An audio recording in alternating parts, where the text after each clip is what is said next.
Em parapatologia, na segunda linha, o choque da para-realidade inegável, incontestável, indescartável. O senhor poderia ampliar? Depois de falar 3 adjetivos, você vai mesmo assim. O que é que você não entendeu aí? Entende? É a para-realidade, é a pessoa que volta ao processo do curso intermissivo e ao nível da intermissão. Então, isso aí mexe. Agora, veja, é inegável, incontestável e indescartável. Não tem jeito da pessoa ficar livre disso. Entendi. Entende? Entendi. Então, aquilo é um senhor problema. A pessoa tem que fazer uma reciclagem, não tem jeito. Entendi. Agora, por que isso aí é difícil? É difícil porque não mexe apenas com a ressex, mexe com a recim. É uma reciclagem intraconsciencial, não é externa, não é da vida da pessoa. Entende? Entendi. E na quarta linha, o último, ampliação significativa do entendimento multidimensional, multiexistencial da dinâmica evolutiva pessoal e grupal. Ela, a partir do choque, ela faz essa ampliação, é isso? Sempre, né? É inevitável, né? É uma consequência da situação. Uma pessoa que vê o processo da paraprocedência dela, ela enriquece a vida humana. Isso é inevitável. Por isso que é que eu falo.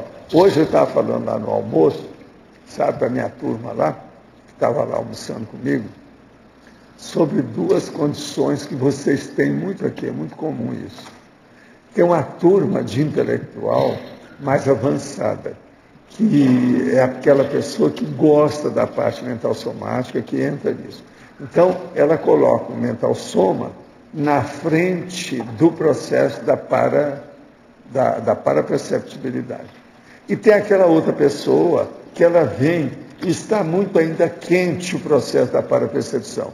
Então, ela põe a parapercepção na frente da intelecção, do discernimento do mental soma. Agora, tanto uma quanto a outra pode se sair bem com isso. Só que precisa de auto-organização, de autodisciplina. Então, por exemplo, no meu caso, o que me ajudou em primeiro lugar foi a parapercepção. Eu acho que, dependendo do nível da pessoa, é superior à pessoa que começa com apenas a parte ou acima com o problema do mental soma. Entende? Então, o que eu chamo a atenção para vocês é isso. Esse para-momento, eu estou chamando a atenção para isso indiretamente. Valdo. Entende? Então, vocês têm que ver. Por exemplo, lá na hora, eu não vou classificar aqui, mas lá na hora eu falei na cara de todo mundo quem era e quem não era. É isso? Eu não vou falar os nomes aqui. Está entendendo? Mas isso é um fato. Agora, outra coisa séria. Quando vai aparecer com o predomínio, a predominância, a preponderância do parapsiquismo na frente do mental soma, é exceção. São menos, os números são menores. Então você fala assim, não, mas tem tanta gente que aparece com o parapsiquismo, sim, mas quem? Medíocre, fraco, que não, a hora que aparece grande, é exceção. E esses estão na frente do mental soma.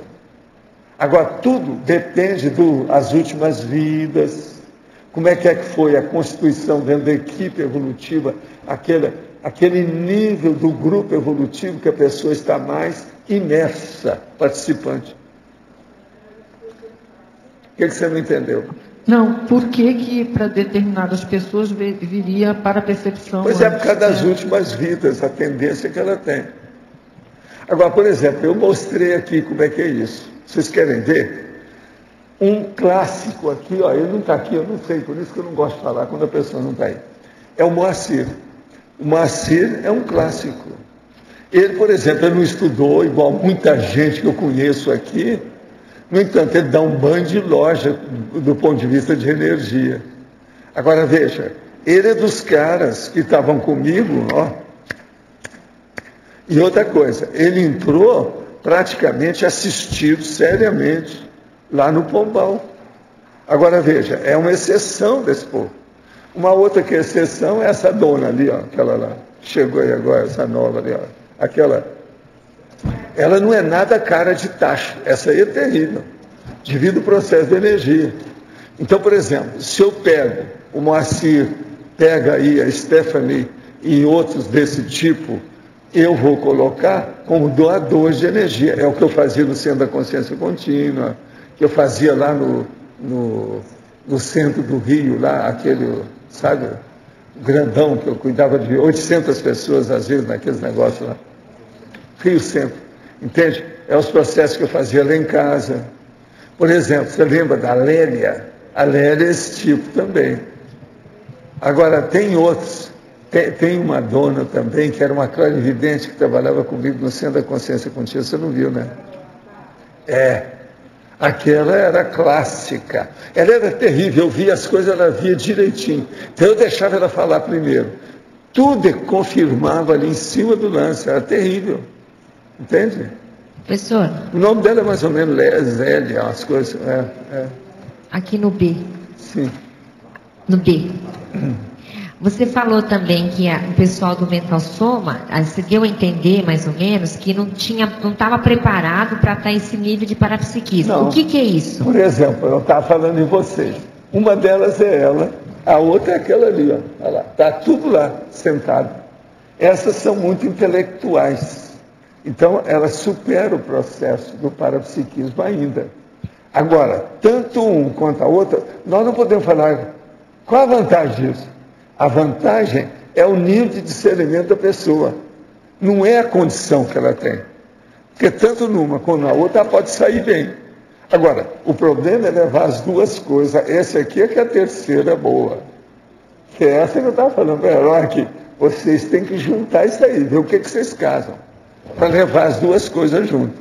Eu, por exemplo, eu comecei com parapsiquismo, mas eu tinha 3 anos. Foi aí, aos 4, a minha mãe começou a me fazer a preceptoria para eu poder estudar. Veja bem como é que é o encaixe, para eu seguir no nível. Aos 14 anos eu já tinha dominado os dois. Para mim, né? Meu gasto. Indústria de fundo de quintal, prata de casa. Entende? Então, é isso que vocês têm que fazer. Professor. Eu não sei se vocês estão entendendo bem isso. Uma coisa está aqui, a outra coisa está aqui. Agora, tem que juntar as duas. Agora, quase sempre, vocês estão com uma coisa só. Está faltando a outra, está atrás. Tem que juntar. Mas, Valdo, você deu a entender você não falou esse termo, né? Mas você deu a entender assim que uns têm caminhos mais abertos de um lado, então explica melhor isso. O caminho mais aberto é o seguinte, por exemplo, o caso da Stephanie, que é recente aí. Ela já chegou e não dá para esconder o processo extrafísico dela e a força presencial das energias dela. Está muito na cara. É igual o caso do Moacir, mesma coisa. Entende? Está demais. Não dá. Agora, por exemplo, ela tem que preparar agora as coisas dela para fazer artigo, participar, fazer verbete, preparar livro, que isso aí para ela é importantíssimo.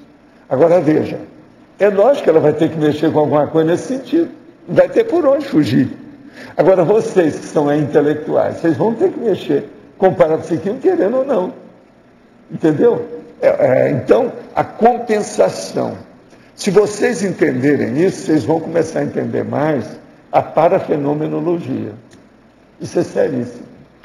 Por exemplo, a nossa amiga aqui, ó, essa Beca Seg, que está aqui, ela quase sempre tem as duas coisas. Mas ela ainda tem que acertar certos processos por causa da emoção. De vez em quando ela escapa, não é assim? Mas ela já tem as duas. Há muitos anos eu já tinha falado com ela lá embaixo. Olha, você tem as duas coisas. Vê o que você faz para seguir com as duas coisas. Foi aí que ela começou a anotar tudo, fazer as coisas todas. Mas, por exemplo, ela uma vez me percebeu um negócio fora de série. E várias vezes depois ela viu isso. Ela sabia a hora que eu estava saindo daqui para ir para lá. Não dá para saber. Pela situação. Como é que ela ficou sabendo? Então, a percepção dela é igual a minha da clarividência. Igual aquele cara que chegou no portão, eu falei com o outro que estava comigo. Vai lá e fala com ele, que eu preciso conversar com você seriamente. Às 6h30 da manhã daquela noite, ele dessomou. O cara conversou com o meu amigo antes. Então, veja, isso é que é o processo da clarividência é o tele. É tele, você está entendendo? A tele. O processo à distância. Então, isso tudo tem. Ela tem isso. Outra coisa que ela tem é que ela é boa na questão da holonização. Por exemplo, com ela é mais fácil. Agora, por exemplo, um dia eu posso juntar o Moacir, a Stephanie, a Eva e mais alguns de vocês e vamos para ver o que vai dar. Você está entendendo? Professor. Junta tudo. Aí potencializa o trabalho. Em Principiologia, o 7º princípio é do autodidatismo ininterrupto abrangendo a paraperceptibilidade interassistencial. Seria esse o princípio ou a técnica para se tirar essa diferenciação tanto da condição quanto da outra? Não, eu quero ver onde é que está isso aqui. O Principiologia, o 7º. É o princípio do autodidatismo ininterrupto abrangendo a paraperceptibilidade. Até um certo ponto é isso aqui. Mas esse aqui é de quem está com o processo, vamos dizer, intelectivo, mental somático. Agora, põe aqui o contrário, vem o autodidatismo, mas saindo do parapsiquismo para ir para o mental soma. O mais difícil, entende? É a pessoa, quer dizer, o menos comum, é a pessoa começar com o parapsiquismo para chegar lá, de uma maneira positiva. Eu não estou falando de uma maneira medíocre, elementar, rudimentar, grosseira, isso não interessa. Isso é rastaquera.